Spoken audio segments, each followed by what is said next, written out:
when we do this that you'll talk a little bit more about your resiliency, like what you've experienced in your community. And that was the question of like, what is the biggest thing that's happened in your career? That was going to be my answer. Excellent. So yeah. All right, so let's start off just with your name and your title and jurisdiction. Okay.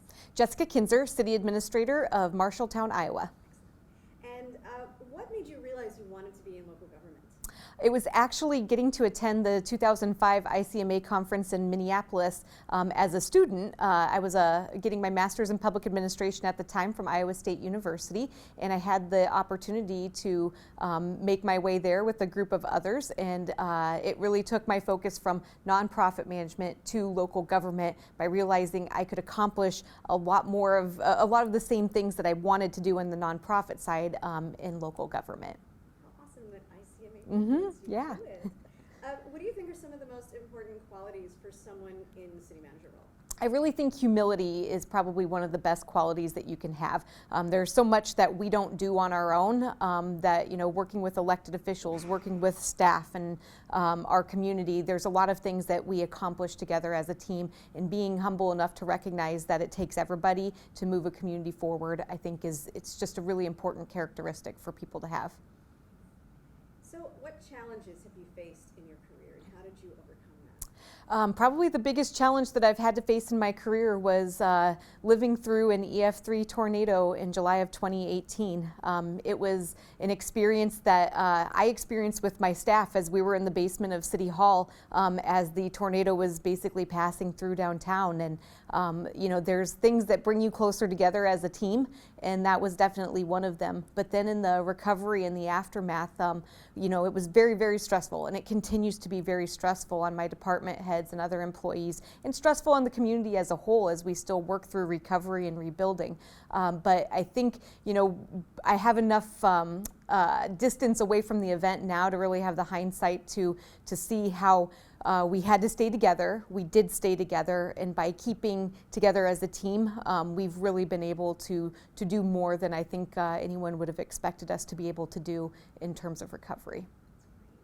And how did ICMA, if it did, how did your ICMA membership help you with this challenge? The crazy thing is, and it's weird to even remember it, because after the tornado, my inbox just started filling up with email. And Cheryl Hilver, our Midwest regional director, had emailed me right away, just letting me know that it was going to be okay, that ICMA had resources available, and that I need to take care of myself. And I believe I got an email from Mark Ott as well. And so it was just a really sort of touching moment to realize that these people in an organization that I interact with Cheryl every now and then, but have never met Mark Ott, there were people who were paying attention, knew what had happened to my community, and cared enough to reach out. Oh, that's so nice. That must have made you feel so much more protected and lifted up. I mean, it's so Yeah. What was one of the highlights of your career so far? I think one of the things that I look back on is being named Manager of the Year in Iowa in 2015. I was in a city, and it was just a really difficult situation, and lots of pressure from the council, lots of pressure from the mayor. Not always the best relationships, or all of us moving together. And I think what really made that a highlight instead of a negative was recognizing that my colleagues and my peers could see that I was persevering, and I was moving through a tough situation and trying to move a community forward, and I got recognized for that. And it was a big surprise, and it was one that I'll never forget. Oh, well, congratulations on that honor. Thank you. So what excites you about the profession right now? I think that the opportunity for community engagement has changed drastically, and there's so many things that just even at this conference that I've seen in terms of how do you engage more on Facebook, how do you use social media data to try and figure out what you should be doing. And I think that's something where that just has not existed. That's really come about recently, and I think Facebook has kind of been one of those things, or social media in general, of okay, we can do this, but it can't be our only thing, so we have to do these 20 other things as well. And so it seems like we're finally starting to move forward, where perhaps we can have a more easy platform for engaging our publics and our communities. Great. What do you think are some of the most important issues facing local government right I think that for me in Iowa specifically, I think we're going to be burdened with revenue generation. I think it seems like it's a common theme across the nation that you have legislatures who are trying to do everything they can to limit the power of local government to be able to fund the services that we provide. And so we have to continue to find ways to innovate, to be creative, and to do whatever we can to make sure that we can continue to sustain ourselves as communities. As far as your ICMA membership is concerned, what has been most valuable to you, especially coming from a smaller city? Well, I think the SMART briefs are something that it's kind of one of those things I make sure that I read those every day. And so the reason for doing that is because I'm certainly not inventing the wheel in Marshalltown. You know, every other city is encountering similar issues. And so I really like to see what it is that others are doing. And I think that sharing of things and doing the research for me that, you know, I would not be able to do on my own time has been really valuable to me, and making sure that I'm on top of the issues that are out there, and trying to, you know, borrow where I can to make my community a better place. Great. I love when we hear things that we do, like SMART Group helps people. Yeah. Super easy too, probably. It was like something that, you know, it took a while to get it happening, but once we got it, it's just like something that we can do every day. Yeah. Yeah, that's great. What would you say to somebody to encourage them to join ICMA?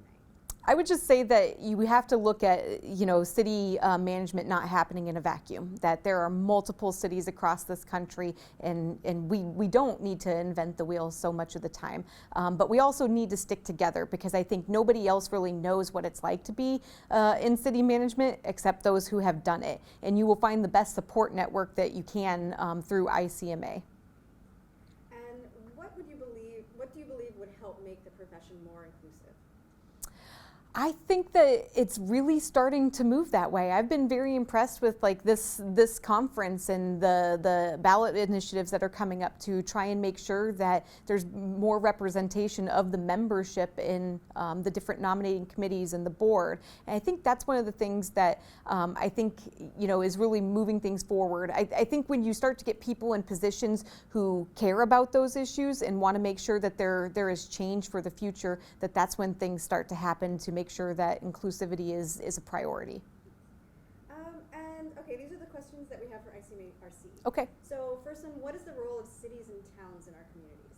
I like to say that we are the facilitators of, you know, services. Obviously, that's really the first thing that we provide. We provide services, but we also provide sort of the ability to make a place what it is and what it's known for. That we have the ability to give a brand to a community and to really continue to promote that, as well as then, you know, provide ways for us to grow. I think there's so much that is about growth and how you develop and move forward, and I think that's really where a city's role is. And what is the biggest challenge local governments face today? I think there's a definite challenge with recruitment for key positions at this point. You know, we're seeing a generational shift where I've got, I think 4 or 5 retirements coming up in key positions in the next few years.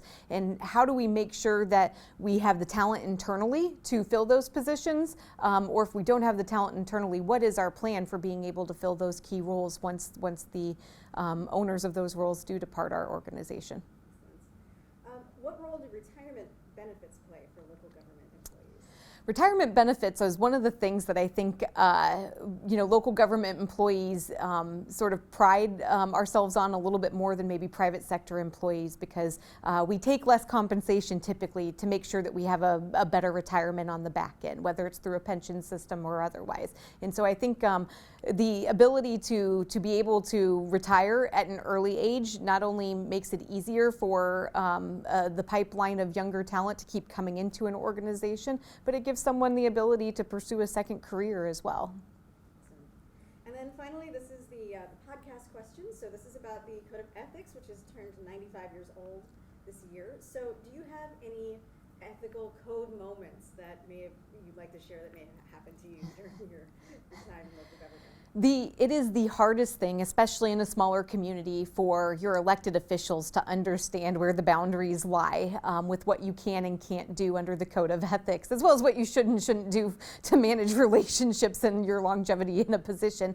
But I don't know how many times I've been asked of, will you sign my petition, so that I can get my name on the ballot, or how about this yard sign? And it's just I have to politely decline and say, I'm glad that you're running and that you're choosing to do this, but it's not something that I can choose to support you or anyone else through signing a petition or putting a sign in my yard due to the code of ethics that I subscribe to.